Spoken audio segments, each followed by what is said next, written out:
तो हेलो दोस्तों, कैसे हो आप लोग। उम्मीद करते हैं बढ़िया होंगे और अपनी पढ़ाई को बहुत ही ज़बरदस्त तरीके से कर रहे होंगे। तो सबसे पहले तो आपको दीपावली की हार्दिक शुभकामनाएं।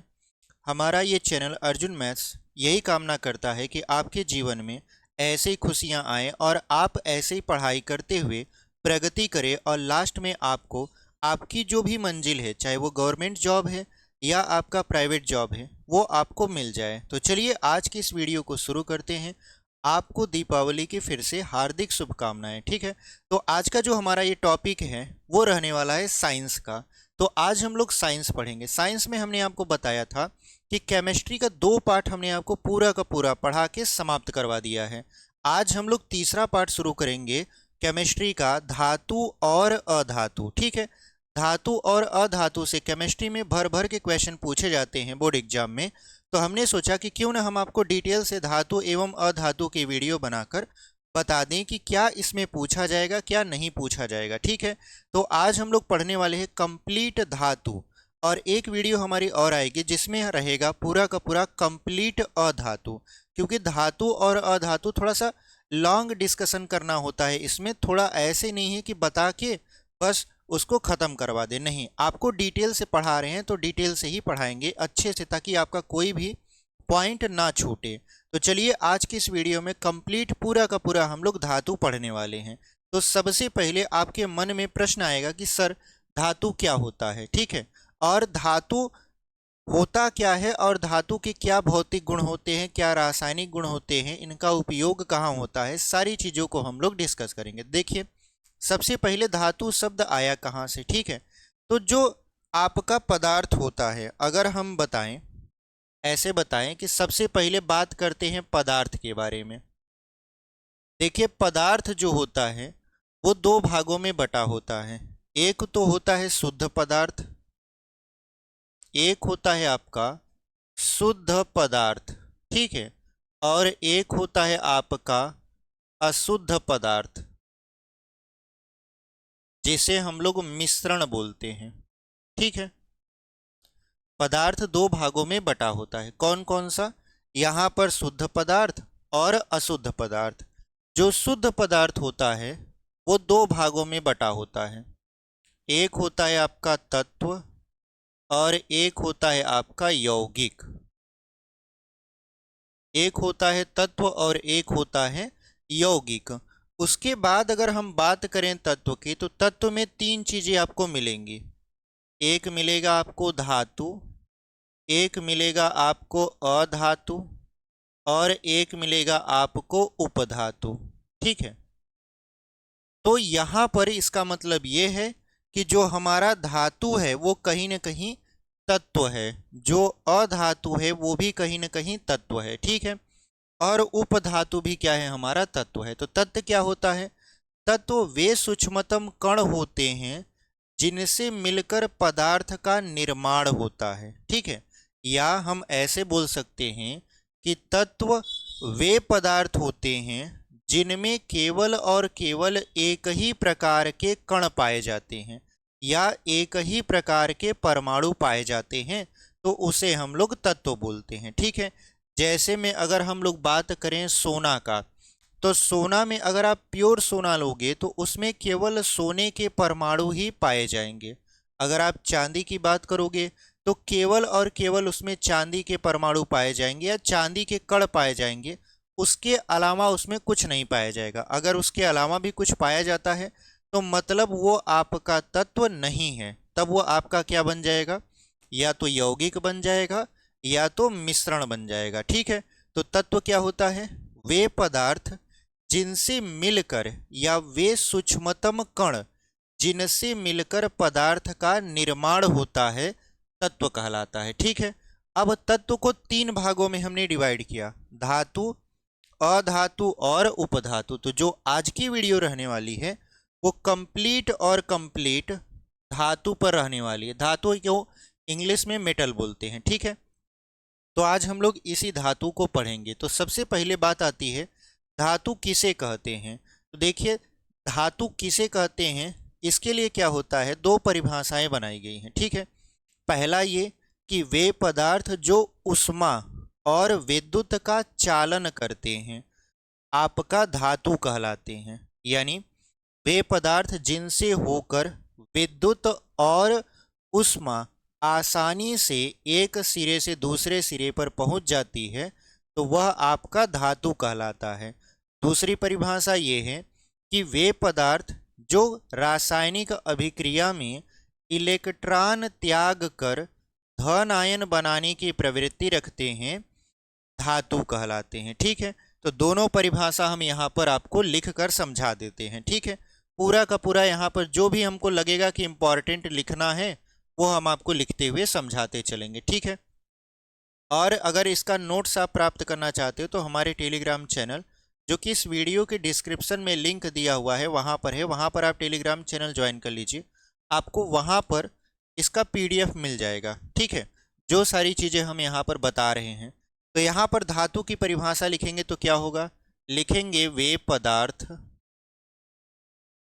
जो विद्युत तथा ऊष्मा का, यहाँ पे लिखेंगे तथा ऊष्मा का चालन करते हैं धातु कहलाते हैं। धातु कहलाते हैं। ठीक है, एक तो परिभाषा ये हो गई कि वे पदार्थ जो विद्युत और ऊष्मा का चालन करते हैं धातु कहलाते हैं। एक दूसरी परिभाषा है, या में करके हम लिख देते हैं, या वे पदार्थ जो रासायनिक अभिक्रिया में, यहाँ पे लिखेंगे रासायनिक अभिक्रिया में इलेक्ट्रॉन त्याग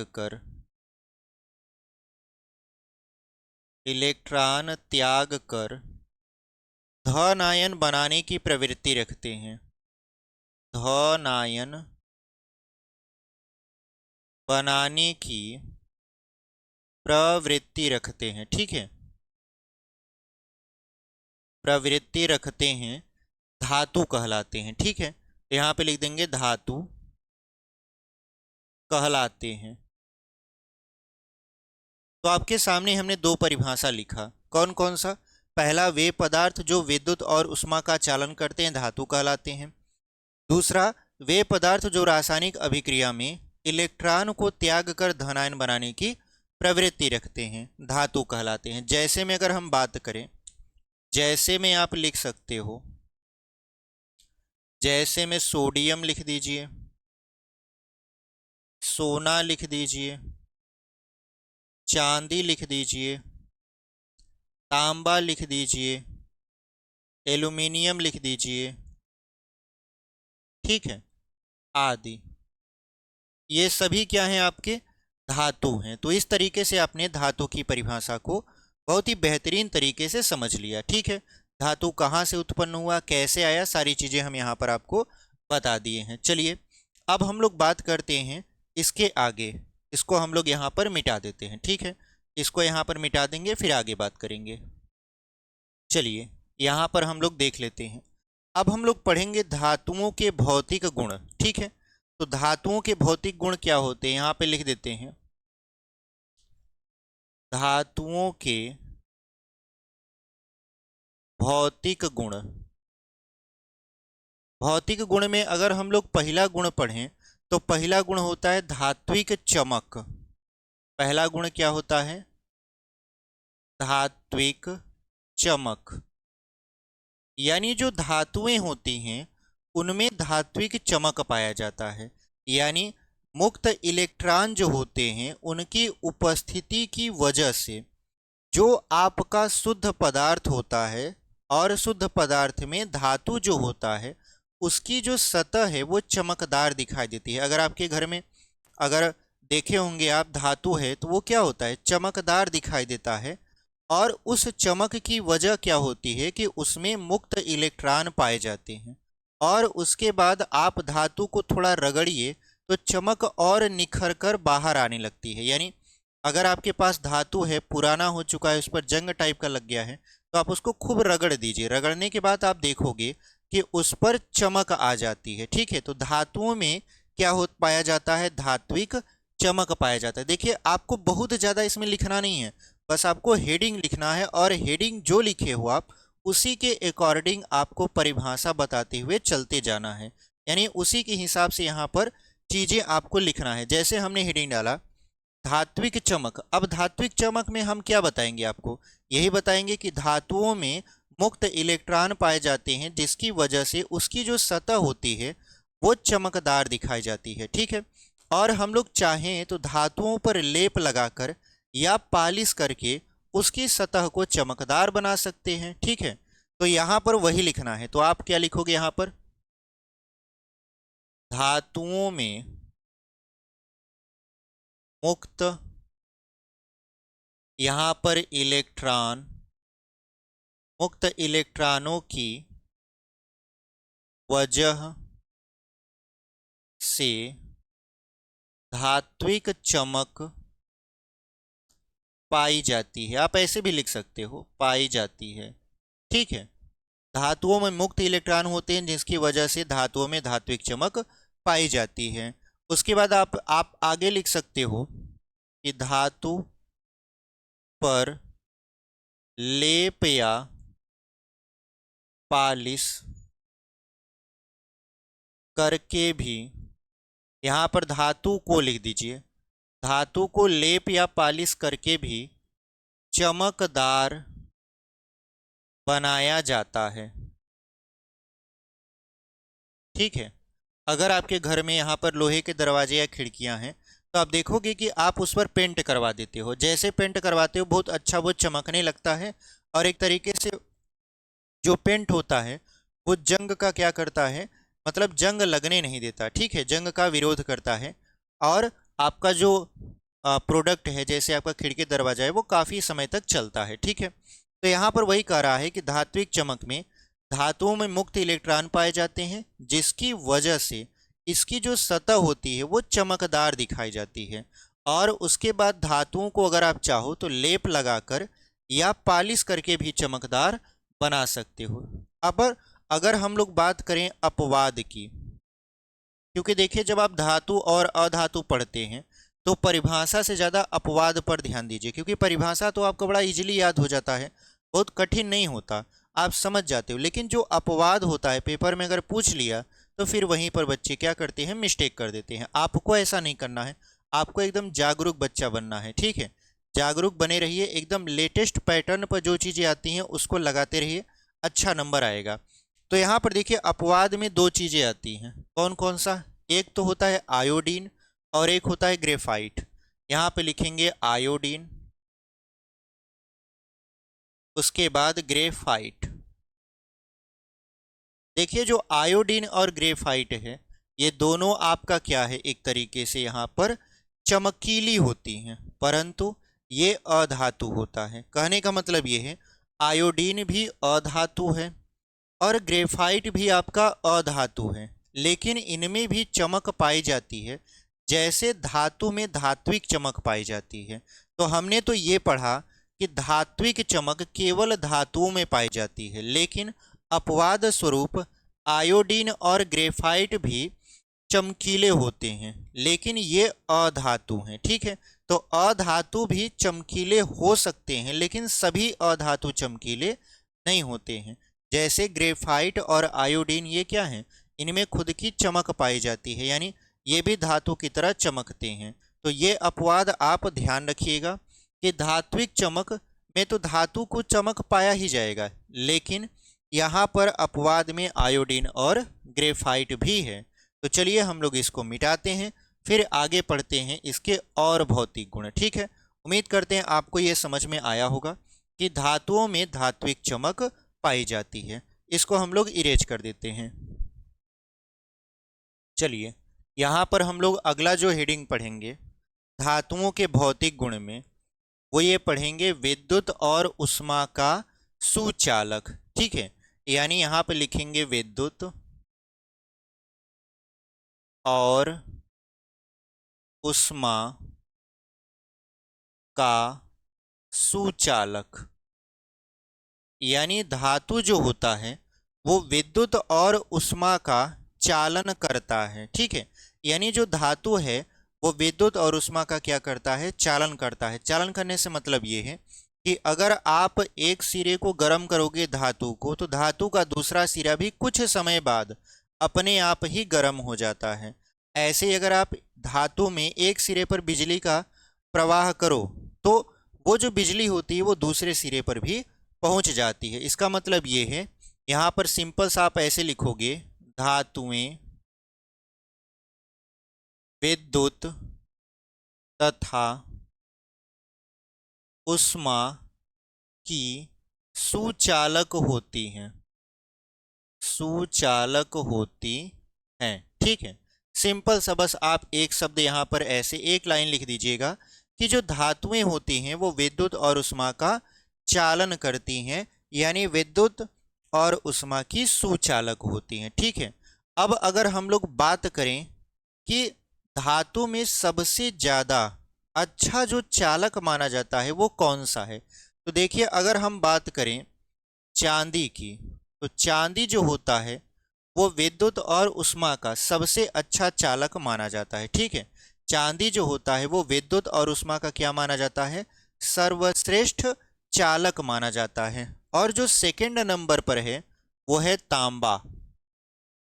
तांबा भी विद्युत और उष्मा का सबसे अच्छा, यानी सबसे अच्छा चालक माना जाता है। यानी इसमें से अगर आप विद्युत और उष्मा का प्रवाह कराओगे तो बड़ा इजीली विद्युत और उष्मा का ह्रास हुए वो एक सिरे से दूसरे सिरे पर पहुंच जाएगा। देखिए जो तांबा होता है इसका यूज हम लोग घर में तार का जो निर्माण होता है उसमें भी करते हैं, यानी घर में जो तार लगे होते हैं वायरिंग के, वो अक्सर कहा जाता है कि उच्च कोटि की लगवाई है। उच्च कोटि में तांबा अच्छा माना जाता है। चांदी का तार अगर आप लगवा पाओ तो लगवा लो, चांदी का तार कोई क्यों लगवाएगा। चांदी का तार पहली बात तो इतना महंगा होता है, दूसरी बात अगर आप लगवा दिए तो हो गया, चोर आए काट के लेके चले गए। ठीक है, तो चांदी का तार कोई नहीं लगवाता, तांबे का तार बनाया जाता है। हालांकि चांदी का तार बनाया भी नहीं जाता, तांबे का तार बनाया जाता है। तो तांबा जो होता है आपका विद्युत का अच्छा चालक माना जाता है, जिसकी वजह से जो घर में वायरिंग होती है कहा जाता है कि आप तांबे के तार से वायरिंग करवाइए, काफी समय तक चलता है। ठीक है, तो यहाँ पर चांदी और तांबा विद्युत के सबसे अच्छे चालक माने जाते हैं।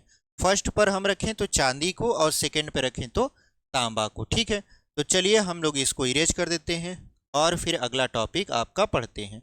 अगला टॉपिक क्या रहने वाला है हमारा, क्योंकि हम लोग भौतिक गुण पढ़ रहे हैं तो इसमें हम लोग देखिए बहुत सारे गुण पढ़ेंगे। जैसे अभी हमने पढ़ा यहाँ पर क्या कि धातुओं में धात्विक चमक पाई जाती है। दूसरा हमने पढ़ा कि जो धातुएं होती हैं वो विद्युत और उष्मा का बहुत अच्छा चालक करती, यानी चालन करती हैं, यानी धातुएं विद्युत और उष्मा की सुचालक होती हैं। आगे हम लोग क्या पढ़ेंगे, आगे ये पढ़ेंगे तन्यता, आघात वर्धनीयता, ये सारी चीजें हम लोग पढ़ेंगे। तो चलिए हम लोग इसको इरेज करते हैं, फिर यहाँ पर अगला आपका टॉपिक डिस्कस करते हैं। चलिए यहाँ पर अब हम लोग तीसरा जो इसका भौतिक गुण पढ़ेंगे वो पढ़ेंगे आघात वर्धनीयता।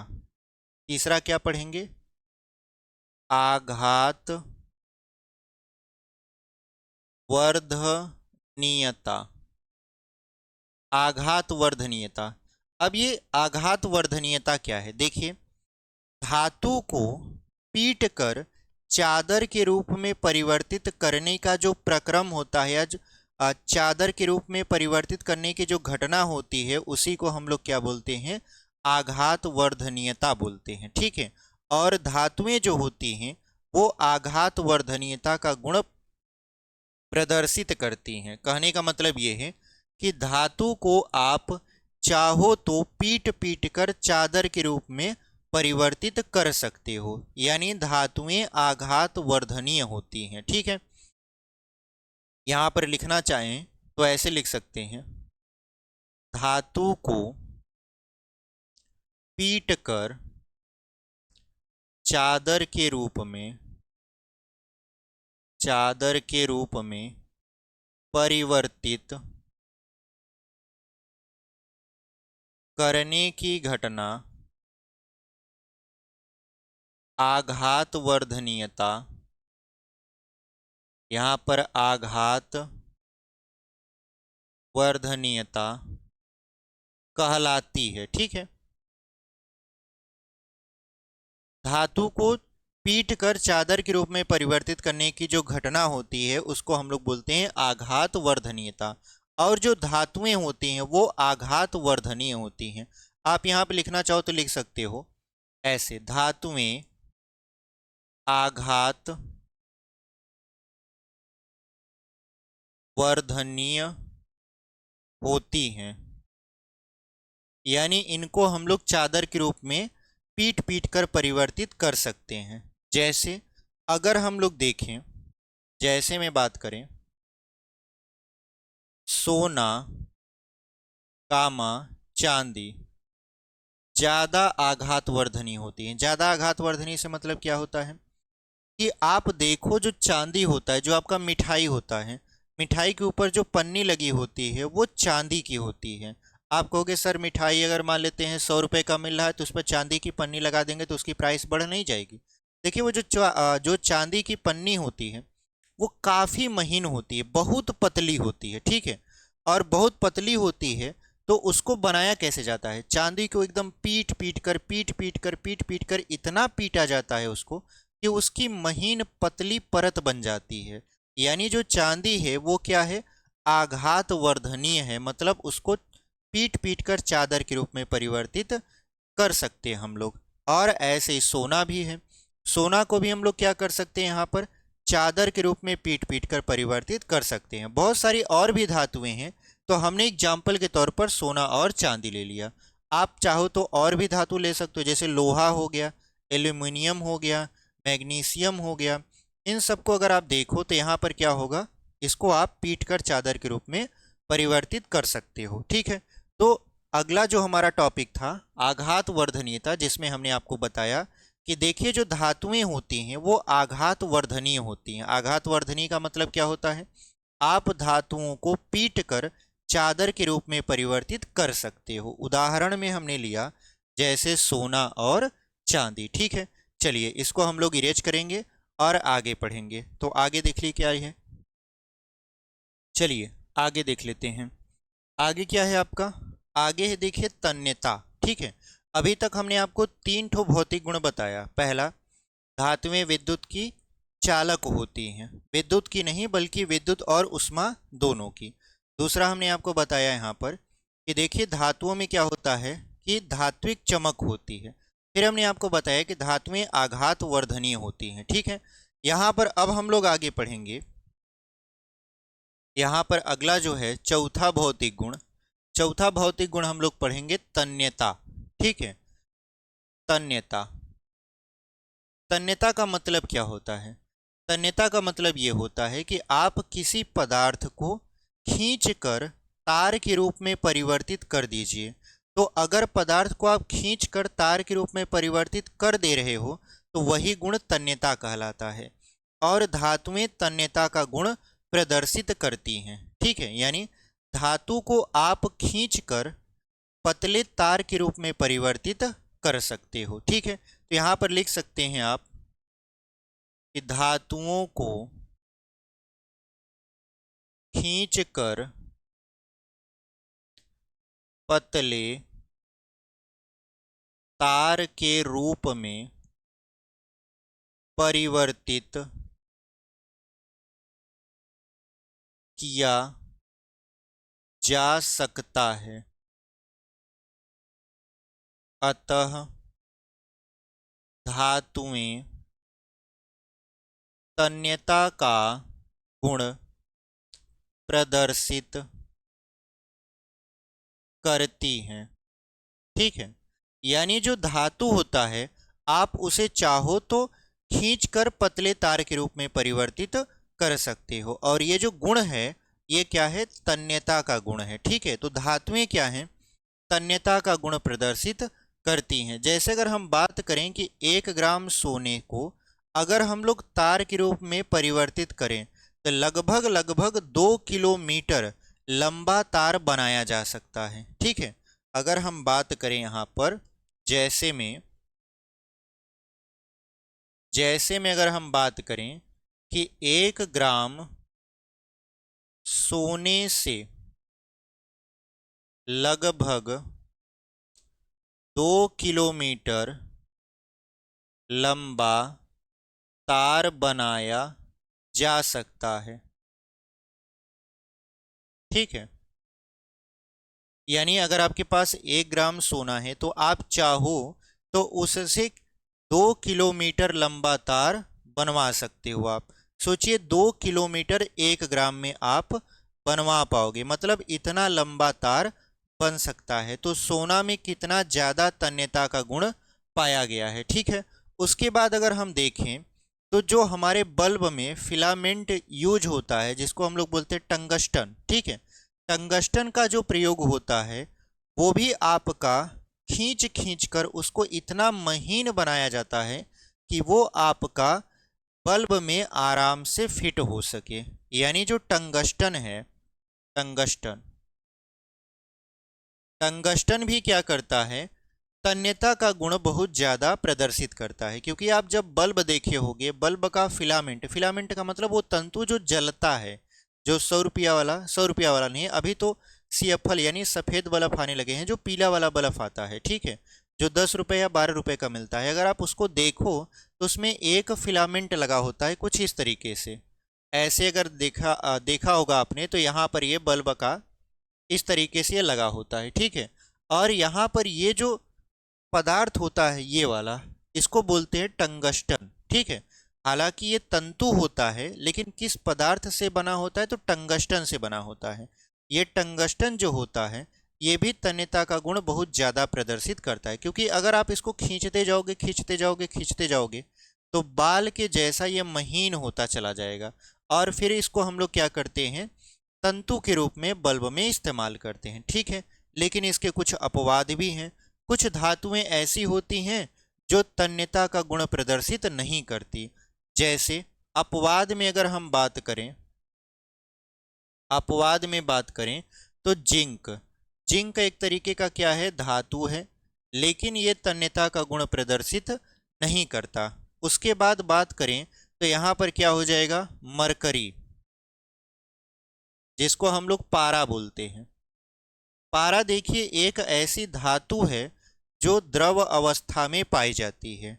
यानी अगर कोई आपसे पूछे कि द्रव अवस्था में पाई जाने वाली धातु का नाम बताइए तो आप जवाब दीजिएगा पारा। क्योंकि आप जानते हो जो धातु होता है वो अक्सर ठोस अवस्था में पाया जाता है। ठीक है, लेकिन पारा जो है यानी मरकरी जो है वो आपका द्रव अवस्था में पाया जाता है। जब हम आपको अधातु पढ़ाएंगे तो अधातु में अधातु अक्सर या तो ठोस पाए जाते हैं या तो गैसीय अवस्था में पाए जाते हैं। लेकिन ब्रोमीन जो है आपका एक ऐसा अधातु है जो कि द्रव अवस्था में पाया जाता है। ठीक है, तो धातु में तो पारा और अधातु में ब्रोमीन द्रव अवस्था में पाए जाते हैं। इतना बात आप ध्यान में रखिएगा। तो यहाँ पर हमने आपको तन्यता समझाया।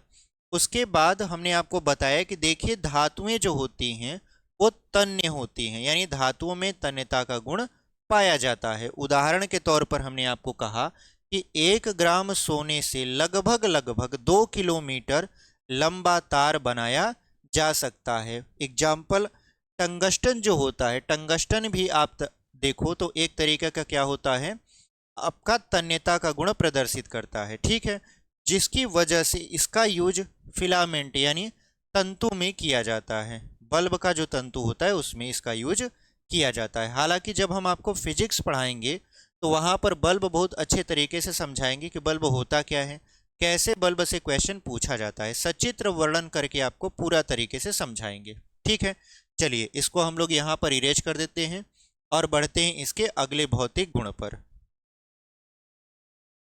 चलिए अगला भौतिक गुण देख लेते हैं। अगला देखिए भौतिक गुण है आपका कठोरता। यहाँ पे लिखेंगे कठोरता। तो आप देखो अधिकांश जो धातुएं होती हैं वो कठोर होती हैं। ठीक है, यानी साधारण ताप पर अधिकांश धातुएं कठोर होती हैं। आप ऐसे चाहो तो लिख भी सकते हो, साधारण, साधारण, ठीक है, सामान्य ताप पर धातुएं कठोर होती हैं। साधारण ताप पर धातुएं, धातुएं नहीं अधिकांश धातुएं लिख दीजिए, अधिकांश धातुएं कठोर होती हैं। ठीक है, क्योंकि सभी धातुएं जो होती हैं वो साधारण ताप पर कठोर नहीं होती, इसी वजह से हमको एक शब्द ऐड करना पड़ा अधिकांश। तो साधारण या साधारण सामान्य ताप पर जो धातुएं होती हैं, अधिकांश धातुएं वो कठोर होती हैं। कठोर का मतलब होता है ठोस अवस्था में पाई जाती हैं। लेकिन कुछ ऐसी धातुएं हैं जो सामान्य टेम्परेचर पर कठोर नहीं होती। उदाहरण के तौर पर आप पारा देख लीजिए, अपवाद में आप लिखो तो पारा लिख लीजिए। पारा, पारा एक ऐसी अधातु है जो कि साधारण टेम्परेचर पर यानी कमरे के ताप पर वो आपका द्रव अवस्था में पाया जाता है। ठीक है, उसके बाद अगर हम बात करें सोडियम, पोटेशियम, ये सभी क्या होती हैं, मृदु धातुएं होती हैं। इन्हें आप चाकू से आसानी से काट सकते हो, तो ये भी एक तरीके का अपवाद ही है। कौन सा, सोडियम, उसके बाद सोडियम पोटेशियम, सोडियम पोटेशियम, ये ऐसी धातुएं हैं जो कि आपका मृदु धातुएं होती हैं, मृदु धातुएं होती हैं और इनको आप चाहो तो आराम से चाकू से काट सकते हो। इसका मतलब ये है कि ये उतना ठोस नहीं होती जितना अन्य धातुएं होती हैं। जैसे लोहा, लोहा आपका ठोस होता है, जैसे आपका क्रोमियम, प्लेटिनम, ये सभी क्या होते हैं, ठोस होते हैं। सोना, चांदी, तांबा, ठीक है, एल्यूमिनियम, ये सभी क्या हैं, ठोस धातुएं हैं। सोडियम भी धातु है, पोटेशियम भी धातु है, पारा भी धातु है, लेकिन ये सामान्यतः जो कमरे का टेम्परेचर होता है, साधारण ताप का मतलब होता है कमरे का तापमान लगभग 25 डिग्री सेल्सियस। ठीक है, तो उस टेम्परेचर पर सोडियम और पोटेशियम को आप आसानी से चाकू से काट सकते हो, ये कट जाएगा। ठीक है, तो अपवाद के रूप में आप इनको याद रखिए। बाकी आप कठोरता से अनुमान लगा सकते हो या लिख सकते हो कि साधारणतः जो धातुएं होती हैं, अधिकांश धातुएं वो कठोर होती हैं। उम्मीद करते हैं आपको यहाँ तक समझ में आया होगा। चलिए हम इसको इरेज करते हैं, फिर आपको आगे समझाते हैं। ठीक है, चलिए यहाँ पर अब हम लोग अगला जो भौतिक गुण पढ़ेंगे वो पढ़ेंगे गलनांक और क्वथनांक। गलनांक व क्वथनांक, ठीक है, यहाँ पे लिख देंगे क्वथनांक, गलनांक व क्वथनांक। तो गलनांक और क्वथनांक सबसे पहले होता क्या है, देखिए गलनांक का मतलब होता है गल रहा है। गल रहा है से मतलब क्या है, कोई आपका ठोस पदार्थ है वो द्रव अवस्था में परिवर्तित हो रहा है, तो वो गल रहा है। जैसे बर्फ, बर्फ ठोस होता है, वो गल कर क्या बन जाता है, वो गल कर बन जाता है द्रव। और क्वथनांक का मतलब ये है कि कोई जो द्रव है वो वाष्प अवस्था में परिवर्तित हो रहा है। जैसे पानी, पानी को आप उबालो तो वो क्या करेगा, भाप बनकर उड़ने लगेगा। तो यहाँ पर अगर हम गलनांक की परिभाषा बताएं तो गलनांक क्या होता है, वह सामान्य ताप या वह ताप जिस पर कोई ठोस पदार्थ द्रव अवस्था में परिवर्तित होने लगता है, क्या कहलाता है, आपका गलनांक कहलाता है। और क्वथनांक की बात करें तो वह ताप जिस पर कोई द्रव पदार्थ आपका वाष्प में परिवर्तित होने लगे, तो जिस टेम्परेचर पर वो द्रव वाष्प में परिवर्तित होने लगता है उसी को हम लोग क्वथनांक बोलते हैं। जैसे अगर हम जल के क्वथनांक की बात करें तो जल का क्वथनांक होता है 100 डिग्री सेल्सियस। ठीक है, और अगर हम बात करें यहाँ पर 100 डिग्री सेल्सियस, तो 100 डिग्री सेल्सियस पर क्या होता है, यहाँ पर जो जल होता है वो वाष्प अवस्था में परिवर्तित होना शुरू कर देता है। तो गलनांक और क्वथनांक आपको समझ में आया। अब धातु के परिप्रेक्ष्य में इसका क्या मतलब होता है उसको समझिए। देखिए अगर हम देखें तो साधारणतया जो धातुएं होती हैं इनके गलनांक और क्वथनांक उच्च होते हैं। ठीक है, यानी सामान्यतः जो धातु होती है उनके गलनांक और क्वथनांक क्या होते हैं, उच्च होते हैं। ठीक है, और ये उच्च ताप पर ही पिघलती हैं। अगर आप सामान्य ताप दोगे तो ये पिघलेगा नहीं। जैसे अगर आपके पास लोहा है और आप उसको पिघलाना चाहो तो सामान्य टेम्परेचर पर वो नहीं पिघलेगा। उसको चाहिए प्रॉपर तरीके से भट्ठी में आप उसको ले जाओ, तब जाकर उसको आप गर्म करो। गर्म करने पर जब वो गर्म होगा तो पूरी तरीके से गर्म होने के बाद भी वो पिघलता नहीं है। नॉर्मली वो थोड़ा सा यहाँ पर जिस दिशा में आप चाहो उस दिशा में उसको मोड़ सकते हो, लेकिन ठंडा होने पर फिर से वो कठोर हो जाता है। और बढ़िया भट्टी में ले जाओगे तब जाकर वो पिघलेगा। ठीक है, तो यहाँ पर अगर हम देखें, लिखना चाहें तो हम लिख सकते हैं सामान्यतः धातुओं के गलनांक व क्वथनांक उच्च होते हैं। सामान्यतः धातुओं के गलनांक व क्वथनांक उच्च होते हैं। ठीक है, अगर गलनांक और क्वथनांक उच्च होते हैं, उदाहरण की बात किया जाए तो उदाहरण में देखिए, उदाहरण में लोहा, जिसको आप Fe से दर्शाते हो आयरन। ठीक है, लोहे को क्या बोला जाता है? आयरन बोला जाता है। अगर हम लोहे का गलनांक देखें तो लगभग लगभग ये कितना होता है आपका 1535 डिग्री सेल्सियस होता है। कितना होता है? 1535 डिग्री सेल्सियस। यानी लोहे को आप 1535 डिग्री सेल्सियस पर गर्म करोगे तब जाकर कहीं ये पिघलेगा। तो सामान्य जो व्यक्ति होता है वो लोहे को इतना टेम्परेचर पर गर्म कर ही नहीं पाएगा, क्योंकि उसके पास उतना क्षमता का भट्ठी नहीं होगा कि 1500 टेम्परेचर यहाँ पर पहुँचा दे। ठीक है, तो फैक्ट्रियों में लोहा को गलाया जाता है। ठीक है, यहाँ पर हम लोग या आप इसको अपने घर के आसपास भट्ठी बनाकर गला नहीं सकते, क्योंकि हमारे पास उतना अच्छा उपकरण नहीं रहेगा। फैक्ट्रियाँ होती हैं बड़ी बड़ी, वहाँ पर बड़ी बड़ी भट्टियाँ होती हैं, उनका टेम्परेचर हजारों डिग्री सेल्सियस में होता है, तो वहाँ पर आप आसानी से धातु को गला सकते हो। तो यहाँ पर कह रहा है कि सामान्यतः जो धातुएं हैं उनके गलनांक और क्वथनांक उच्च होते हैं। अगर उदाहरण की बात करें तो उदाहरण में आयरन का गलनांक कितना होता है? 1535 डिग्री सेल्सियस। हालांकि बहुत सारे ऐसे दिए रहते हैं आपके यहाँ पर धातु जिनका गलनांक क्वथनांक मेंशन किया रहता है। आप 2-3 ठो बस याद कर लीजिए, जैसे हमने आपको एक को बताया, तो अगर पूछेगा यहाँ पर तब आप इसको लिखिएगा। हालांकि अक्सर ये पूछा नहीं जाता, बस आप उदाहरण में एक आध उदाहरण दे दोगे तो काम हो जाएगा। ठीक है, चलिए अगर हम बात करें अपवाद का तो इसमें भी भाई अपवाद होगा, इसमें भी अपवाद होगा। अपवाद क्या होगा कि जैसे अगर हम बात कर लें सोडियम और पोटेशियम की, ठीक है, तो सोडियम और पोटेशियम के जो गलनांक होते हैं वो काफ़ी कम होते हैं। यानी सोडियम, यहाँ पे लिखेंगे सोडियम, उसके बाद पोटेशियम।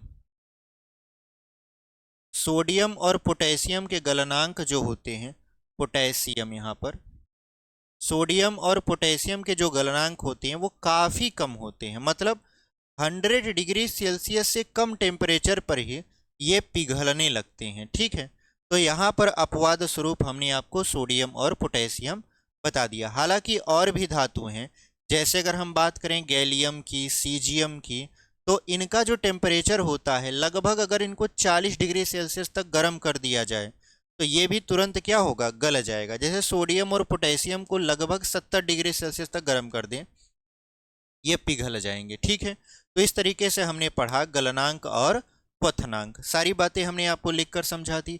जो लिखना था, जो इम्पोर्टेंट था, वही चीज़ें हम लिखते हुए चल रहे हैं। बाकी सारी चीज़ें हम बोलकर आपको समझाते हुए चल रहे हैं ताकि कोई भी आपको डाउट ना रहे। तो चलिए हम लोग इसको इरेज करेंगे और आगे बढ़ेंगे।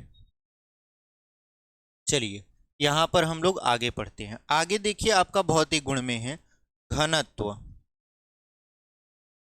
घनत्व देखिए, हम आपको डिटेल से इसको इसलिए समझाते हुए चल रहे हैं क्योंकि आता है धातुओं के किन्हीं दो भौतिक गुणों को लिखिए या धातु और अधातु के भौतिक गुणों को लिखिए। तो क्वेश्चन जब इस तरीके से पूछता है तो आपको भौतिक गुण पता होना चाहिए। और हम लोग शुरू से पढ़ रहे हैं तो एक भी टॉपिक हम लोग छोड़ेंगे नहीं, आराम से पढ़ते हुए चलेंगे। तो घनत्व क्या होता है? देखिए, घनत्व अगर हम लोग धातु के घनत्व की बात करें तो लगभग सभी धातुओं के जो घनत्व होते हैं वो उच्च होते हैं। यानी इनका घनत्व ज़्यादा होता है। इसी वजह से आप धातु को ऐसे उठाओगे तो आपको धातु बहुत भारी लगेगा, यानी धातु में भारीपन आता है। जैसे अगर हम सोना की बात करें, सिल्वर की बात करें, तांबा की बात करें, चांदी की बात करें, एल्यूमिनियम की बात करें, इन सभी का घनत्व क्या होता है? उच्च होता है। तो अगर आप यहाँ लिखना चाहो तो लिख सकते हो लगभग लगभग सभी धातुओं के घनत्व उच्च होते हैं। लगभग सभी धातुओं के घनत्व उच्च होते हैं। उदाहरण के तौर पर अगर हम बात करें, उदाहरण अगर हम कहें सोना, चांदी, लोहा, तांबा, ठीक है, तांबा, उसके बाद एल्यूमिनियम आदि, तो इनके घनत्व क्या होते हैं? उच्च होते हैं। ठीक है, यानी ये वजन में भारी होते हैं, इनको उठाओगे तो इसमें भारीपन होता है, यानी ये वजनी होते हैं। ठीक है, लेकिन इनमें भी कुछ अपवाद है। हमने कहा ना लगभग सभी धातुएं, लगभग सभी धातुओं का मतलब ये है कि 90% या ऐसे मानिए कि 95% ऐसी धातुएं हैं जिनका घनत्व उच्च होता है, लेकिन 5% ऐसी भी धातुएं हैं जिनका जो घनत्व होता है वो उच्च नहीं होता। अगर हम अपवाद स्वरूप बात करें, अपवाद में तो सोडियम है आपका और पोटेशियम है, पोटेशियम, ठीक है, सोडियम हो गया, पोटेशियम हो गया, उसके बाद आपका और भी आपके धातुएं हैं, तो यहाँ पर आदि लगा दीजिए, क्योंकि आपको ज़्यादा याद करने की ज़रूरत नहीं है। ठीक है, फेमस फेमस जो चीज़ें हैं बस आपके दिमाग में वही रहना चाहिए। तो यहाँ पर देखिए अपवाद में सोडियम और पोटेशियम, और जो क्षार धातुएं होती हैं उनमें देखा जाता है कि अक्सर उनका घनत्व कम पाया जाता है। तो क्षार धातु सोडियम भी है, पोटेशियम भी है, तो यहाँ पर हमने सोडियम और पोटेशियम लिख दिया। उम्मीद करते हैं आपको घनत्व समझ में आया होगा। ठीक है, चलिए बात कर लेते हैं अगला। अगला क्या है? ध्वनि। अगला है ध्वनि। ध्वनि का मतलब क्या होता है कि धातुओं को पीटने पर, जब आप धातुओं को किसी चीज से पीटते हो तो उनमें धात्विक ध्वनि उत्पन्न होती है। तो अगर आप लिखो यहां पर धातुओं को, धातुओं धातुओं को, ठीक है, यहां पे लिखेंगे धातुओं को पीटने पर धात्विक ध्वनि उत्पन्न होती है। यानी धातुओं को पीटने पर धात्विक ध्वनि उत्पन्न होती है। जैसे जैसे में अगर हम बात करें, जैसे में आपके विद्यालय में घंटी लगी होगी, ठीक है, वो घंटी किसी न किसी धातु की होगी। तो जब आपके विद्यालय में घंटी लगती है तो चपरासी क्या करता है? चपरासी जाता है घंटी के पास और वहां पर घंटी को या तो वो लोहे के हथौड़े से पीटता है या लकड़ी के हथौड़े से पीटता है। तो जब वो हथौड़े से धातु को पीटता है तो आप देखो उसमें टन टन की आवाज आती है, यानी धातु में धात्विक ध्वनि पाया जाता है। तो वही यहाँ पर है कि धातुओं को पीटने पर धात्विक ध्वनि उत्पन्न होती है। उदाहरण के तौर पर आप लिख सकते हो, यहाँ पर अगर हम लिखेंगे तो बहुत बड़ा हो जाएगा, आप इतना लिख सकते हो कि जो हमारे स्कूल की घंटी होती है उसको अगर हम लोग पीटें तो उसमें धात्विक ध्वनि उत्पन्न होती है। ठीक है, चलिए इसको हम लोग यहाँ पर मिटा देते हैं और फिर बढ़ते हैं आगे। आगे क्या है आपका यहाँ पर देख लेते हैं। चलिए यहाँ पर जो अब हम लोग पढ़ेंगे, अब पढ़ेंगे हम लोग धातुओं के रासायनिक गुण। अभी तक हमने आपको क्या बताया?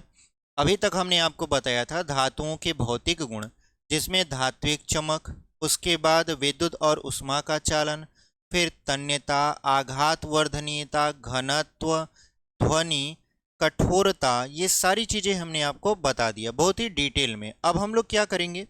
अब हम लोग पढ़ेंगे धातुओं के धातुओं के रासायनिक गुण। धातुओं के रासायनिक गुण, तो धातुओं के रासायनिक गुण में अगर हम लोग पहला गुण की बात करें, पहला, तो धातुओं की ऑक्सीजन से अभिक्रिया। तो पहला क्या होगा? धातुओं की ऑक्सीजन से क्रिया, यानी धातु ऑक्सीजन से अभिक्रिया करता है तो क्या प्राप्त होता है। ठीक है, यहां पर अभिक्रिया लिख देंगे, अभिक्रिया। तो धातुओं की ऑक्सीजन से अभिक्रिया, तो देखिए, अगर हम लोग किसी धातु को वायु में जला देते हैं, ठीक है, अगर हम लोग किसी धातु को वायु में जलाते हैं तो जलाने के पश्चात क्या होता है, वो ऑक्सीजन से अभिक्रिया करता है और ऑक्सीजन से अभिक्रिया करके ऑक्साइड में परिवर्तित हो जाता है। यानी धातु ऑक्सीजन से अभिक्रिया करके धात्विक ऑक्साइड बनाता है। तो अगर हम इसका रासायनिक समीकरण लिखें तो यहाँ पर धातु रहेगा, फिर यहाँ पर ऑक्सीजन रहेगा, ऑक्सीजन, और ये दहन होगा। दहन का मतलब होता है आग लग रहा है। तो धातु ऑक्सीजन के साथ जलता है तो ऑक्सीजन से अभिक्रिया करेगा, ऑक्सीजन से अभिक्रिया करके धात्विक ऑक्साइड बनाता है, धात्विक ऑक्साइड। यानी धातु ऑक्सीजन से जब अभिक्रिया करता है तो धात्विक ऑक्साइड बनाता है। उदाहरण के तौर पर अगर हम देखें, जैसे हमने कहा मैग्नीशियम ले लीजिए आप, Mg, और उसका ऑक्सीजन के साथ अभिक्रिया करवा दीजिए। यानी मैग्नीशियम को अगर आप जलाओगे ऑक्सीजन की उपस्थिति में तो ये बनेगा धात्विक ऑक्साइड, यानी मैग्नीशियम ऑक्साइड। अगर हम लोग इसको संतुलित करें तो यहाँ 2 लगा दें, क्योंकि यहाँ पर ऑक्सीजन एक ही ठो है जबकि यहाँ पर 2 ठो है, तो 2 ठो कर देंगे तो यहाँ पर क्या बन जाएगा, ऑक्सीजन संतुलित हो जाएगा, MgO हो जाएगा। ठीक है, तो यहाँ पर 2Mg हो गया, 2 ठो ऑक्सीजन, 2 ठो ऑक्सीजन यहाँ पर हो गया। यहाँ पर मैग्नीशियम क्या है आपका, 2 ठो है, तो यहाँ पर भी मैग्नीशियम हमने 2 से गुणा करके बना दिया। ठीक है, तो अब हमारा समीकरण क्या है, संतुलित है। तो धातु जो है वो ऑक्सीजन से अभिक्रिया करता है तो क्या बनाता है, धात्विक ऑक्साइड बनाता है। इतनी बात समझ में आई। तो पहला जो हम लोग रासायनिक गुण था उसको पूरी तरीके से पढ़ चुके हैं। अब चलिए बात करते हैं दूसरे रासायनिक गुण का, इसको हम लोग मिटा देंगे। चलिए यहाँ पर हम लोग बात कर लेते हैं दूसरे रासायनिक गुण के बारे में। दूसरा रासायनिक गुण क्या है आपका, धातुओं की जल से अभिक्रिया। ठीक है, यहाँ पे लिख दीजिए धातुओं की जल से अभिक्रिया, धातुओं की जल से अभिक्रिया। तो देखिए, जब धातु जल से अभिक्रिया करता है तो हाइड्रोजन गैस मुक्त करता है और धातु ऑक्साइड बनाता है, या धातु आपका हाइड्राइड बनाता है। यानी धातु जल के साथ अभिक्रिया करके हाइड्रोजन गैस मुक्त करता है, उसके अलावा वो बनाएगा धातु ऑक्साइड या धातु हाइड्राइड बनाएगा। ठीक है, अगर हम लोग यहाँ पर देखें तो ऐसे भी लिख सकते हो आप, धातु किसके साथ अभिक्रिया करेगा, जल के साथ अभिक्रिया करेगा तो क्या बनाएगा, हाइड्रोजन गैस। यहाँ पे लिख दीजिए हाइड्रोजन गैस। ठीक है, उसके बाद बचेगा क्या, बचेगा इस तरफ, तो यहाँ पर ये बना सकता है धात्विक ऑक्साइड, धात्विक ऑक्साइड या धातु हाइड्राइड या धात्विक हाइड्राइड। ठीक है, यहाँ पर धातु हाइड्राइड लिख देंगे, धातु हाइड्राइड। ठीक है, तो इसको तो हमने हिंदी में लिख के आपको समझा दिया। अब समीकरण बना के समझा देते हैं। समीकरण क्या है, जैसे अगर हम कैल्शियम ले, कैल्शियम, कैल्शियम को Ca से दर्शाते हैं, तो कैल्शियम की अभिक्रिया अगर हम लोग जल के साथ करवा दें, H2O के साथ करवा दें, तो होगा क्या, बनेगा सबसे पहले हाइड्रोजन गैस। तो हाइड्रोजन गैस ऐसे बनेगा तो ये उड़ जाएगा क्योंकि हाइड्रोजन गैस काफ़ी हल्का होता है। उसके बाद क्या बनेगा, तो कैल्शियम और आपका ये क्या बोलते हैं H2 यानी जल, जब अभिक्रिया करेंगे तो ये बना सकते हैं कैल्शियम हाइड्रोक्साइड CaOH का होल ट्वाइस, कैल्शियम हाइड्रोक्साइड बना देंगे। अब यहाँ पर अगर हम इसको संतुलित करने जाएं तो देखिए यहाँ पर 2 ठो हाइड्रोजन हो गया, 2 ठो ऑक्सीजन हो गया, और यहाँ पर 2 ठो हाइड्रोजन है, तो हाइड्रोजन 2 ठो यहाँ पर, 2 ठो यहाँ पर, 4 ठो हाइड्रोजन है, और यहाँ पर 2 ठो हाइड्रोजन है तो 2 लगा देंगे। जैसे ही 2 लगाए ये समीकरण आपका संतुलित हो गया। ठीक है, कैसे? देखिए 2 दूना 4 ठो हाइड्रोजन, 2 ठो हाइड्रोजन यहाँ पर, 2 ठो हाइड्रोजन यहाँ पर, 4 हाइड्रोजन हो गया। उसके बाद 2 ठो ऑक्सीजन यहाँ पर है, 2 ठो ऑक्सीजन यहाँ पर है। इसका नाम लिखें तो हम लोग ऐसे भी लिख सकते हैं कैल्शियम, कैल्शियम प्लस जल, ये क्या बन गया? कैल्शियम हाइड्रोक्साइड, कैल्शियम हाइड्रोक्साइड, और ये बन गया आपका हाइड्रोजन गैस। ठीक है, ये बन गया आपका कैल्शियम हाइड्रोक्साइड और बन गया आपका हाइड्रोजन गैस। तो दूसरी रासायनिक अभिक्रिया कंप्लीट हो गई। क्या अभिक्रिया था?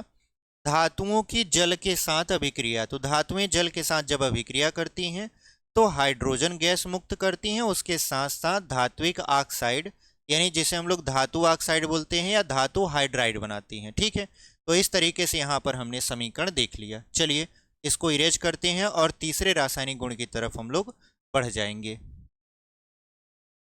चलिए यहाँ पर जो अगला आपका रासायनिक गुण है उसको हम लोग देखते हैं।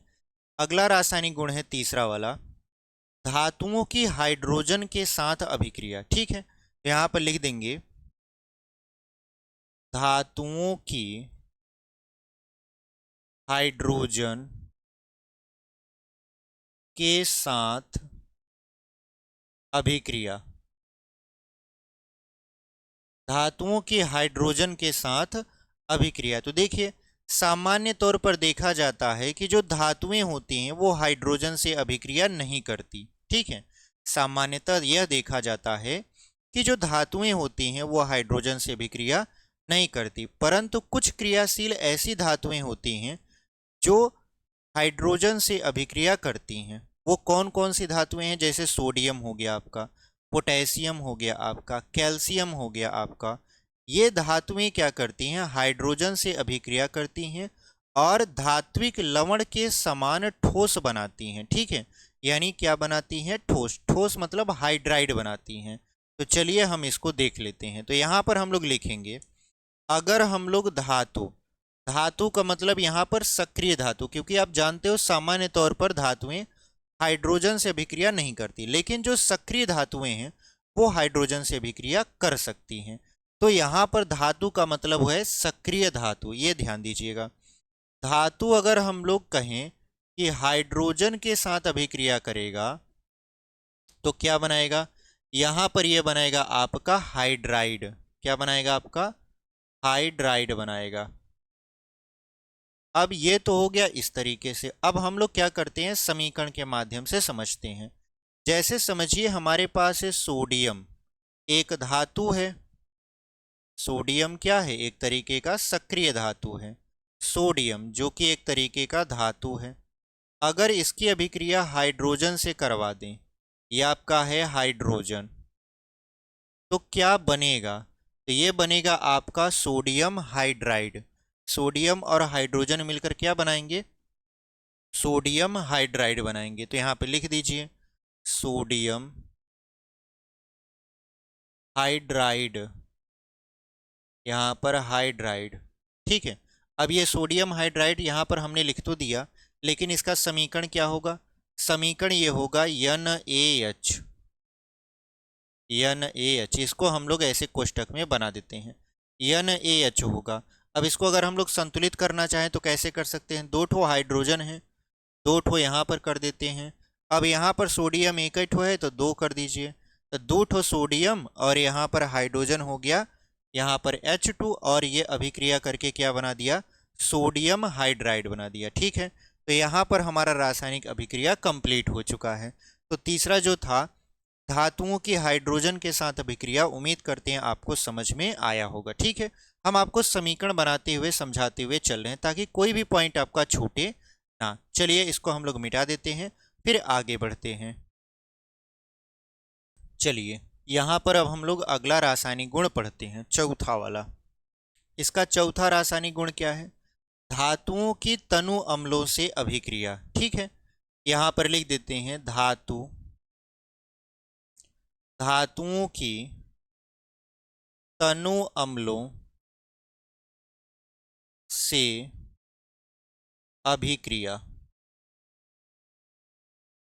देखिए, जब धातु तनु अम्लों से अभिक्रिया करती हैं तो यहाँ पर आपका हाइड्रोजन गैस और आपका धातु लवण बनाती हैं। ठीक है, तो यहाँ पर अगर हम देखें धातु, यहाँ पर लिख देंगे तनु अम्ल।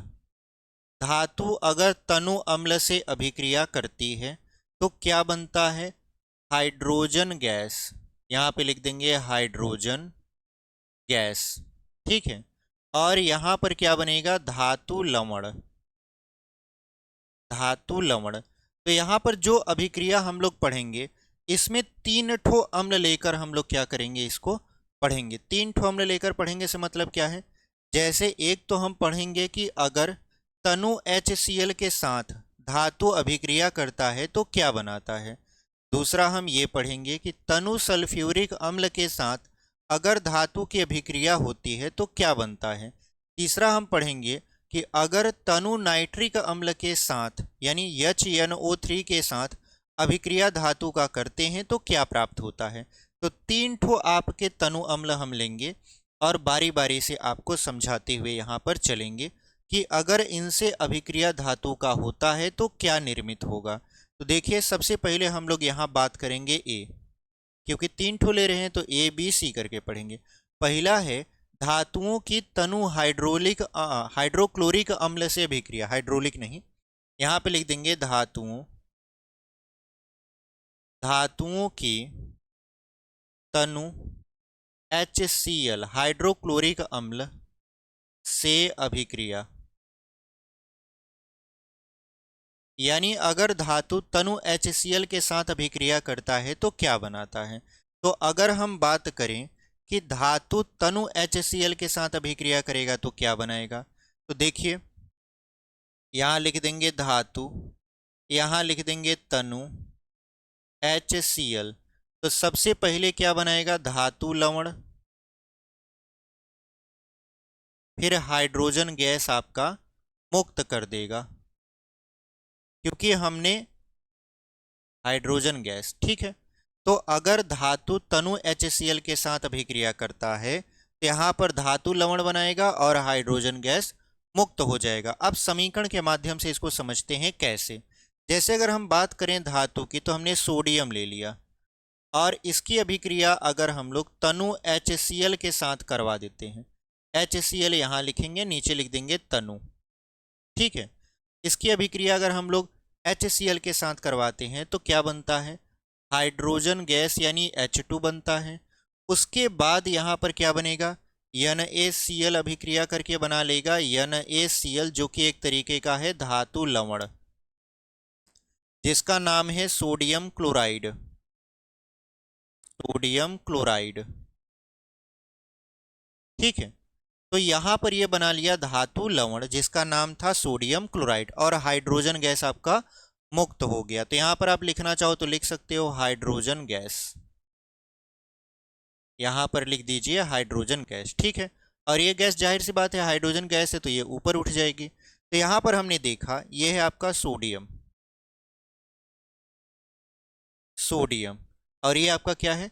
तनु सल्फ्यूरिक अम्ल है आपका। सल्फ्यूरिक अम्ल नहीं, हाइड्रोक्लोरिक अम्ल है आपका। तो यहाँ पर हमने देखा कि धातु की तनु अम्लों से अभिक्रिया होती है तो क्या बनता है? धातु लवण बनता है प्लस हाइड्रोजन बनता है। अब यहाँ पर तनु अम्ल 3 ठो हमने कहा आपको लेकर समझाएंगे। पहला जो था आपका वो ये था कि धातु की तनु HCl के साथ अभिक्रिया यानी तनु हाइड्रोक्लोरिक अम्ल के साथ अभिक्रिया। तो जब ये हाइड्रोक्लोरिक अम्ल के साथ अभिक्रिया करता है धातु तो क्या बनाता है? धातु लवण बनाता है और हाइड्रोजन गैस।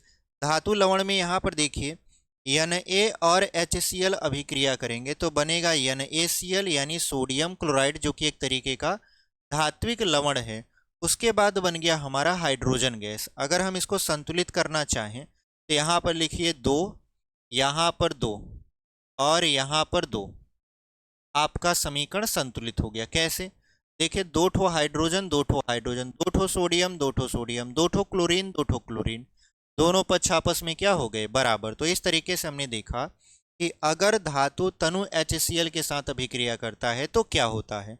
अब चलिए देखते हैं, अगर धातु तनु H2SO4 के साथ अभिक्रिया करता है तो क्या होता है। यानी धातु तनु सांद्र सल्फ्यूरिक अम्ल के साथ, सांद्र सल्फ्यूरिक अम्ल नहीं, तनु सल्फ्यूरिक अम्ल के साथ अभिक्रिया करता है तो क्या होता है। ठीक है, इसको हम लोग मिटा देंगे। चलिए यहाँ पर हम लोग देख लेते हैं कि अगर धातु तनु सल्फ्यूरिक अम्ल के साथ अभिक्रिया करता है तो क्या होगा। तो यहाँ पर बी लिख देंगे, लिखेंगे धातुओं की तनु सल्फ्यूरिक अम्ल से अभिक्रिया, हेडिंग डाल देंगे यहाँ पर, धातुओं की तनु सल्फ्यूरिक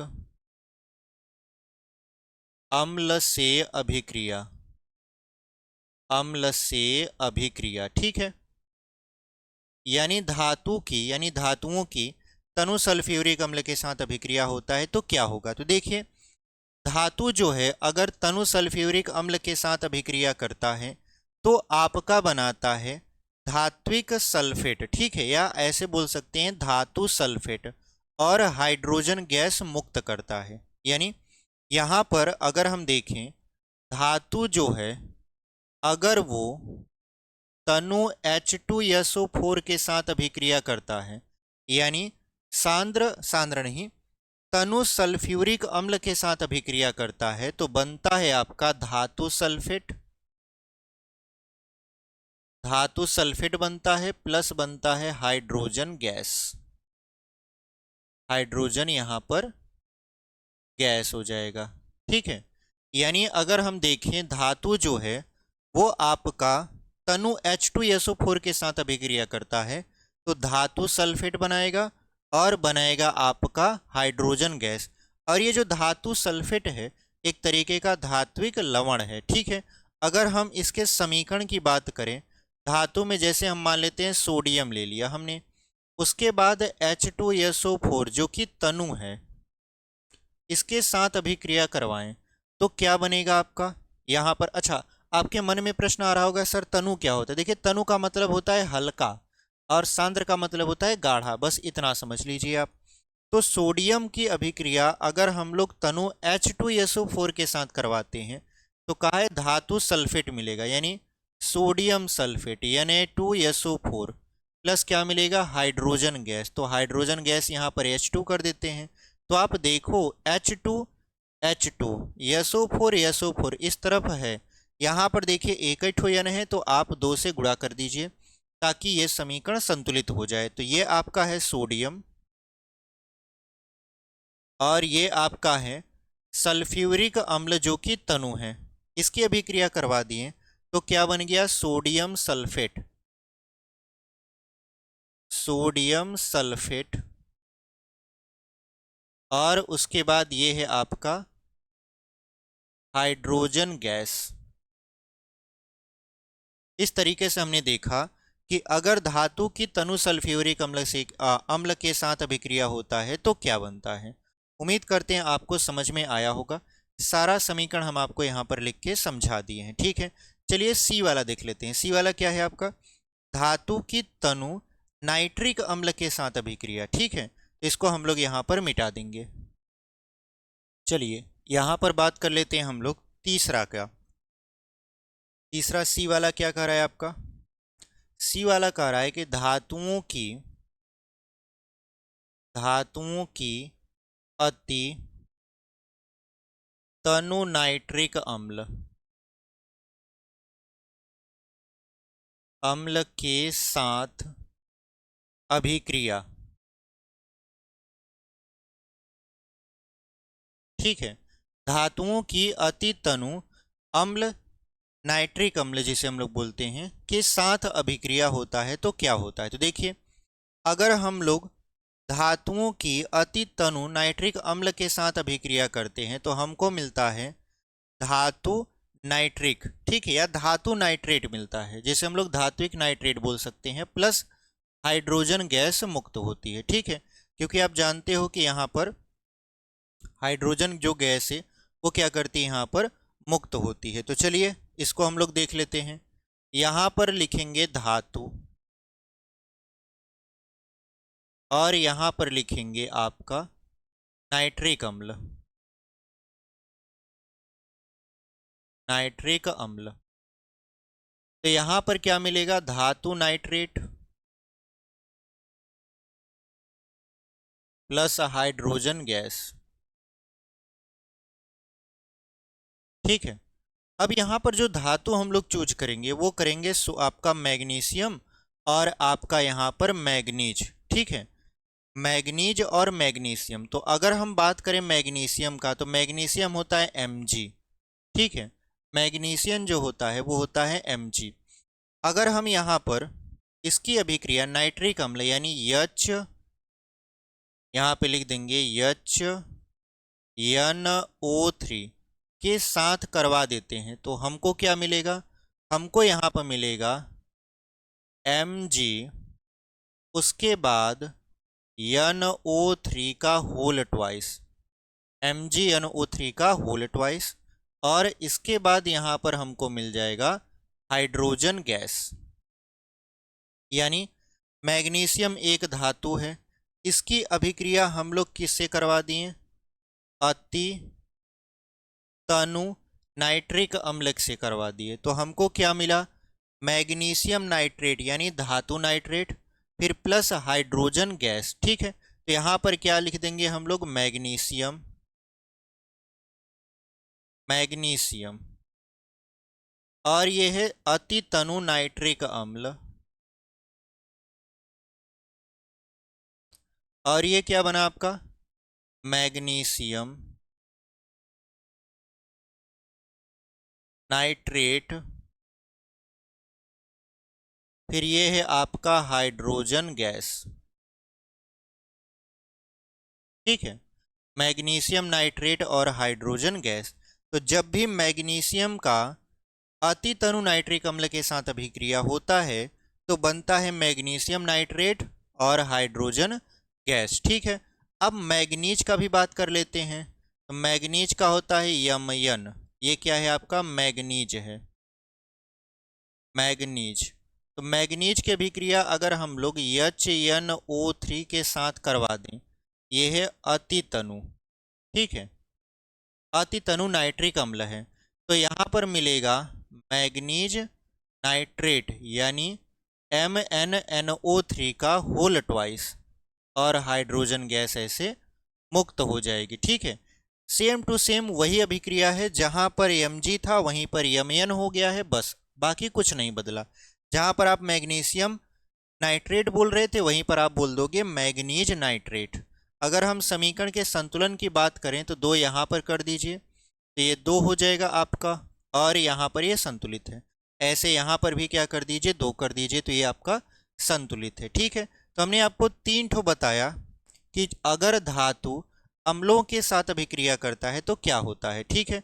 और यहाँ पर अम्ल के साथ अभिक्रिया करता है तो 3 कंडीशन में हमने आपको 3 पार्ट में समझाया। पहला HCl के साथ अभिक्रिया, दूसरा H2SO4 के साथ अभिक्रिया, तीसरा HNO3 के साथ अभिक्रिया। यानी सांद्र आपका सांद्र नहीं, तनु हाइड्रोक्लोरिक अम्ल, फिर तनु H2SO4 यानी आपका सल्फ्यूरिक अम्ल, उसके बाद अति तनु नाइट्रिक अम्ल के साथ अभिक्रिया होता है तो क्या बनता है, सारी चीजें हमने आपको यहाँ पर बनाकर समझा दिया है, ठीक है। चलिए अब बात कर लेते हैं आगे इसके अगले रासायनिक गुण के। इसको हम लोग इरेज कर देंगे। चलिए यहाँ पर हम लोग अगला इसका रासायनिक गुण देख लेते हैं। अगला रासायनिक गुण क्या है, यहाँ पर अगला जो है वो ये है आपका धातुओं की, यहाँ पर लिख देंगे धातुओं की लवण, ठीक है। धातुओं की लवण विलयनों के साथ अभिक्रिया, लवण विलयनों के साथ अभिक्रिया, ठीक है।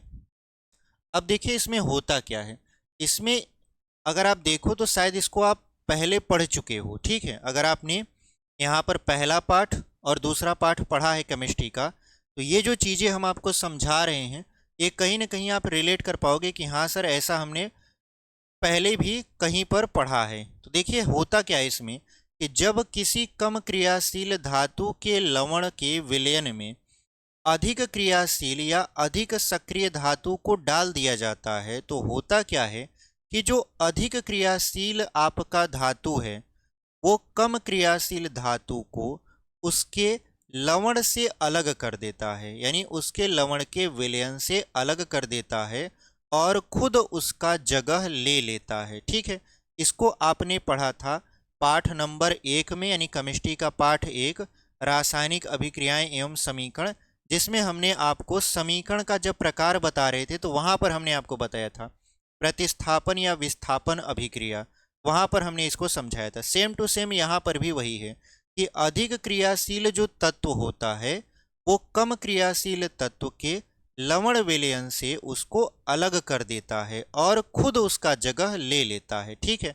हमने आपको एग्जाम्पल भी देकर समझाया था कि देखिए जो शक्तिशाली व्यक्ति होता है वो क्या करता है, कमजोर को उसके पद से हटा लेता है और उसका जगह खुद ले लेता है, ठीक है। हमने एग्जाम्पल भी दिया था जिसकी लाठी उसकी भैंस, यानी शक्तिशाली व्यक्ति का काम हो जाता है जल्दी से और जो कमजोर रहता है वो भटकता रहता है।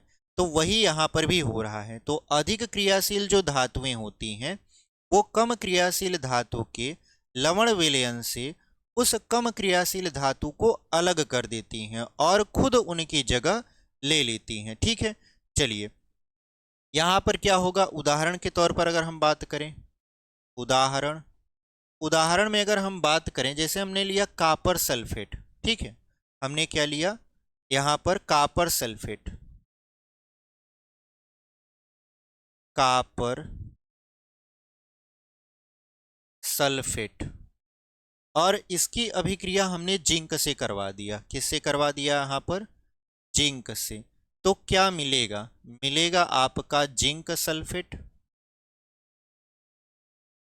जिंक सल्फेट, और जो कापर है वो अलग हो जाएगा। क्यों, क्योंकि जो कापर है वो कम क्रियाशील होता है अपेक्षाकृत जिंक के, तो जिंक ज़्यादा क्रियाशील होता है जिसकी वजह से यहाँ पर जिंक जो है वो कापर सल्फेट के विलयन से कापर को अलग कर देगा और उसकी जगह पर अपना स्थान खुद ले लेगा। तो देखिए कापर यहाँ पर अलग हो गया, जिंक इसकी जगह पर आ गया, तो बन गया जिंक सल्फेट। और जहाँ पहले जिंक अलग था यहाँ पर कापर अलग हो गया। अगर हम रासायनिक समीकरण बनाकर आपको समझाएं तो ये हो जाएगा CuSO4 यानी कापर सल्फेट और जिंक यानी Zn।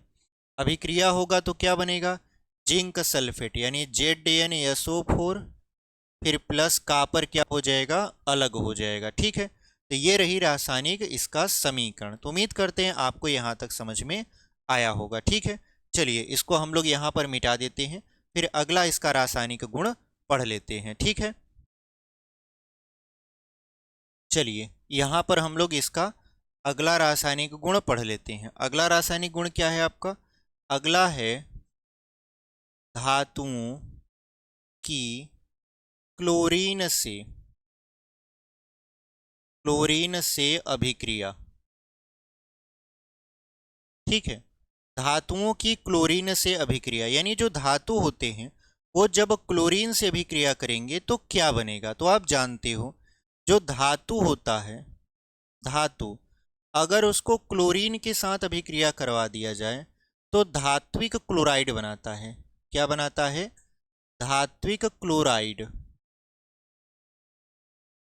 यानी जो धातु है वो क्लोरीन के साथ अभिक्रिया करेगा तो क्या बनाएगा, धात्विक क्लोराइड बनाता है। जैसे में अगर हम बात करें, जैसे में अगर रासायनिक समीकरण दर्शा के बताएं तो सोडियम ले लीजिए, सोडियम जिसको हम लोग Na से दर्शाएंगे, और क्लोरीन ले लीजिए। सोडियम एक धातु है, क्लोरीन एक गैस है, इसकी अभिक्रिया करवाएंगे तो आपको मिलेगा सोडियम क्लोराइड। आपको क्या मिलेगा, सोडियम क्लोराइड। जो कि एक तरीके का धात्विक क्लोराइड होता है। तो सोडियम को Na से दर्शाते हैं, क्लोरीन को Cl2 से। तो यहाँ पर क्या बन जाएगा, NaCl, यहाँ 2 कर दीजिए और सोडियम को भी 2 कर दीजिए। तो ये आपका बन गया सोडियम क्लोराइड। ठीक है, यानी धातुओं की क्लोरीन से अभिक्रिया अगर आप करवाओगे तो आपको मिलेगा धात्विक क्लोराइड। हमने आपको एग्जाम्पल समझा दिया, सोडियम का क्लोरीन के साथ अभिक्रिया करवा देंगे तो मिलेगा आपका सोडियम क्लोराइड, जो कि एक तरीके का धातु क्लोराइड होता है। उम्मीद है आपको यहाँ तक चीज़ें समझ में आई होंगी। चलिए अब हम लोग आगे बढ़ते हैं, इसको इरेज कर देंगे। चलिए यहाँ पर हम लोग देख लेते हैं। आगे हमारा एक और टॉपिक है, हालांकि ये धातु के रासायनिक गुण में ही आएगा। क्या आएगा, धातुओं की अभिक्रियाशीलता श्रेणी। ये पूछ लेता है, पूछता है धातुओं की सक्रियता श्रेणी क्या है। अभिक्रियाशीलता पूछे या सक्रियता पूछे, दोनों का मतलब एक ही होता है। यानी अगर आपसे पूछ लिया जाए कि धातुओं की सक्रियता श्रेणी क्या होता है, तो इसको कैसे आप बताओगे, वही हम आपको समझाने वाले हैं। तो चलिए यहाँ पर इसको समझ लेते हैं। तो यहाँ हेडिंग होगा धातुओं की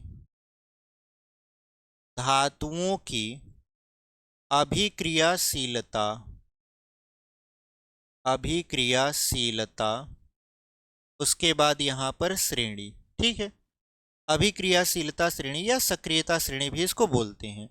अब देखिए होगा क्या कि जो भी धातुएं हैं उनकी क्रियाशीलता के अनुसार उनको एक श्रेणी में व्यवस्थित किया जाएगा, और श्रेणी में व्यवस्थित करने के पश्चात नाम दिया जाएगा धातुओं की सक्रियता श्रेणी। यानी एक ऐसी श्रेणी जिसमें धातुओं को उनकी अभिक्रियाशीलता के अनुसार व्यवस्थित किया जाता है, तो उसको हम लोग बोलते हैं धातु की सक्रियता श्रेणी। हालांकि अगर हम बात करें कि धातु कौन सा ज़्यादा सक्रिय होगा या कौन सा कम सक्रिय होगा, तो देखिए जब भी कोई रासायनिक अभिक्रिया होती है तो वहाँ पर वो धातु ज़्यादा सक्रिय माना जाता है जो आसानी से इलेक्ट्रॉन त्याग करके धन आयन बनाने का प्रवृत्ति रखता है। यानी रासायनिक अभिक्रिया में वे पदार्थ जो आसानी से इलेक्ट्रॉन को त्याग देते हैं सक्रिय धातु कहलाते हैं। ठीक है, और सक्रिय धातुओं को अगर उनकी श्रेणी में व्यवस्थित किया जाए, यानी उनके क्रियाशीलता के अनुसार एक श्रेणी बनाकर व्यवस्थित किया जाए, तो उसी को हम लोग बोलते हैं सक्रियता श्रेणी। ठीक है, तो यहाँ पर अगर हम लिखना चाहें तो ऐसे भी लिख सकते हैं, धातुओं को उनकी क्रियाशीलता के अनुसार एक श्रेणी में व्यवस्थित किया जाता है।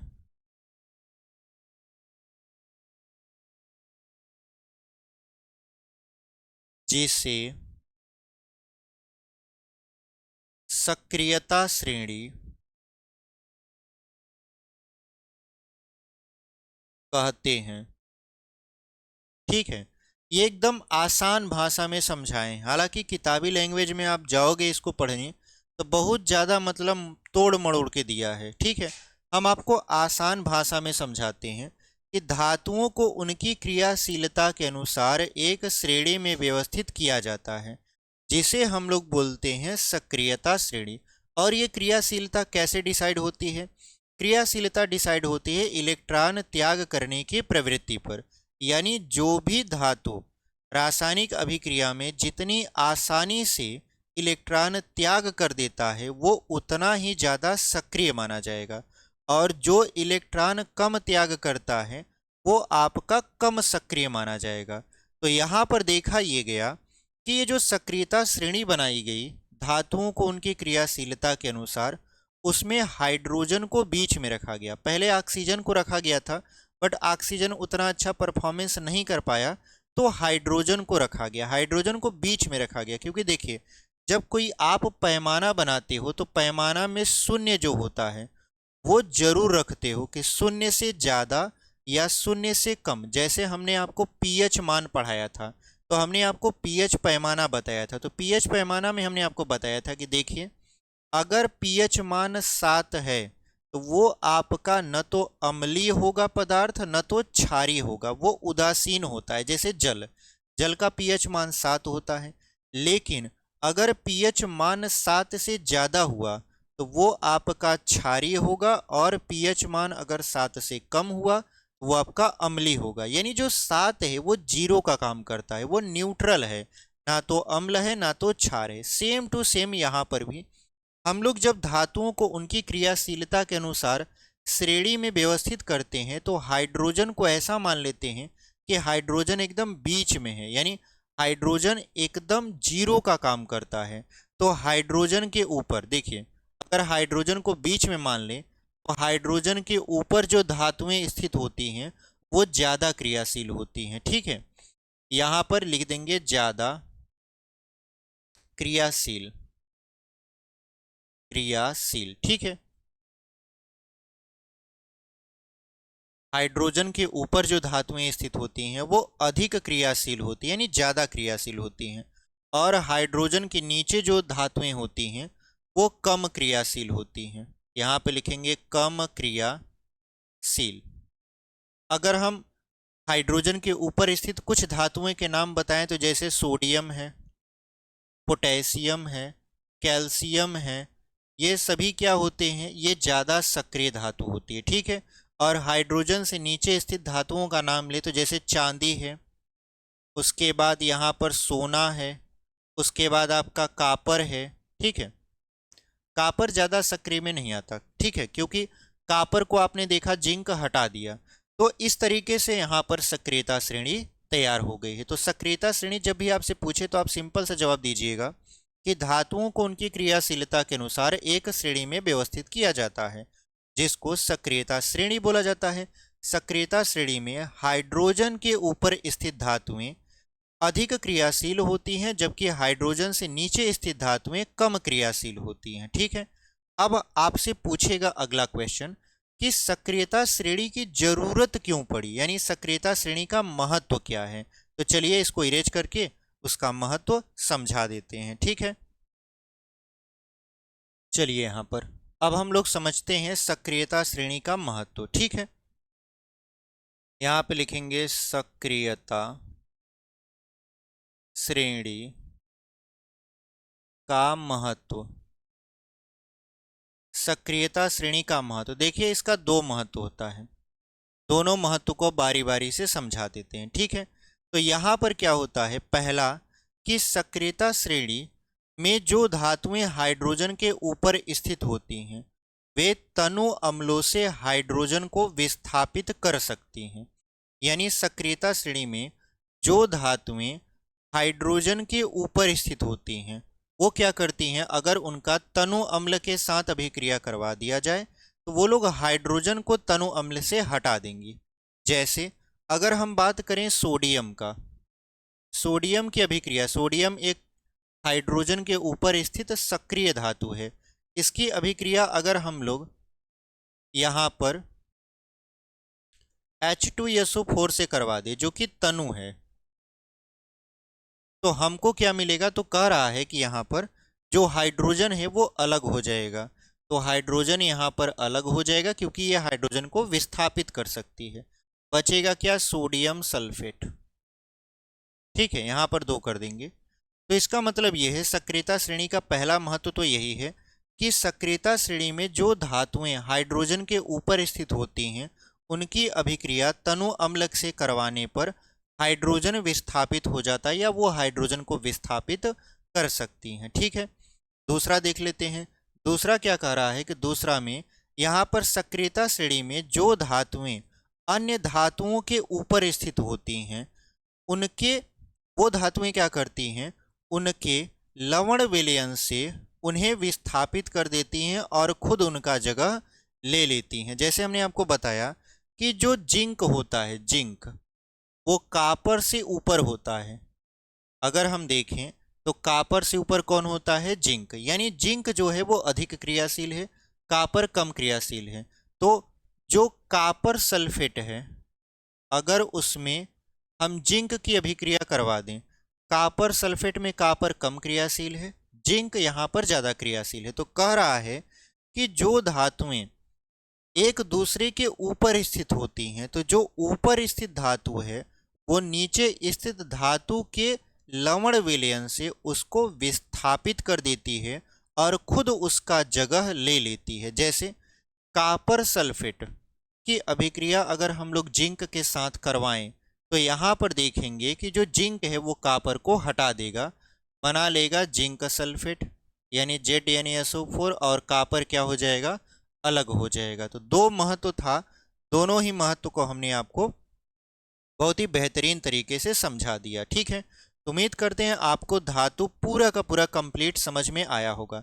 ये धातु का पूरा यहाँ पर कंप्लीट वीडियो रहा, जहाँ पर हमने आपको पूरा का पूरा धातु क्या होता है, धातुओं के भौतिक गुण क्या होते हैं, धातुओं के रासायनिक गुण क्या होते हैं, बहुत ही बेहतरीन तरीके से समझाया है। तो अगर आप अभी तक चैनल पर बने हुए हैं और चैनल को सब्सक्राइब नहीं किए हुए हैं तो चैनल को सब्सक्राइब कर लीजिए। वीडियो पसंद आई है तो वीडियो को लाइक कर दीजिए, अपने दोस्तों तक भी इसे शेयर कर दीजिए। अब जो वीडियो आएगी वो कंप्लीट अधातु का रहेगा। ठीक है, फिर हम लोग धातु, अधातु, उपधातु को समाप्त करके अपने चौथे वाले पाठ में पहुंच जाएंगे। ठीक है, तो चलिए मिलते हैं इसी के साथ एक अगले वीडियो में। तब तक के लिए धन्यवाद। ऐसी पढ़ाई करते रहिए और आगे बढ़ते रहिए।